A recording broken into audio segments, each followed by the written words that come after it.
ইরানের খামেনিকে হত্যার চেষ্টা চলছে, কিন্তু মুসলিম বিশ্ব গুরুত্ব দিচ্ছে না। খামেনিকে যদি হত্যা করা হয়, ইরান যদি ধ্বংস হয়ে যায়, তাহলে মুসলিম বিশ্বের শক্তি শেষ হয়ে যাবে। সমগ্র মুসলিম দেশগুলো তখন দাসত্ব গ্রহণ করতে হবে। তখন হয়তো মুসলিম বিশ্ব বুঝতে পারবে লিবিয়ায় গাদ্দাফি যে হত্যার আগে যা হয়েছিল। গাদ্দাফি তার ভাষণে বলেছিলেন, আমি আক্রমণের শিকার। ইতিহাসের সবচেয়ে বড় সামরিক নেটো বাহিনী আমাকে আক্রমণ করছে। তারা আমাকে হত্যা করতে চায়, আমার দেশের স্বাধীনতা কেড়ে নিতে চায়, ফ্রি খাদ্য, ফ্রি স্বাস্থ্যসেবা, ফ্রি চিকিৎসা সেবা কেড়ে নিতে চায়। এর জায়গা নিতে চায় আমেরিকার লুটপাট, হত্যা ও পুঁজিবাদ ব্যবস্থা নিতে চায়।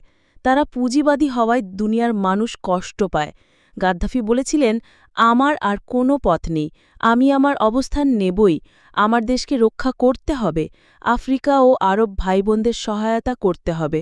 আমি মরতে চাই না, তবে আমার দেশকে রক্ষা করতে, দেশের মানুষকে রক্ষা করতে আমাকে যদি মরতে হয়, তবে মরতে রাজি আছি।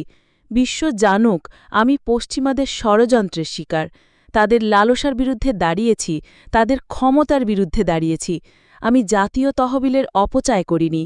এখন যেমন ইরানকে দুর্বল করার জন্য বিভিন্ন সময় বিভিন্ন ইস্যু তোলে, একে একে সকল মুসলিম দেশগুলোকে ধ্বংস করাই পশ্চিমা দেশগুলোর প্রধান লক্ষ্য হয়ে উঠেছে।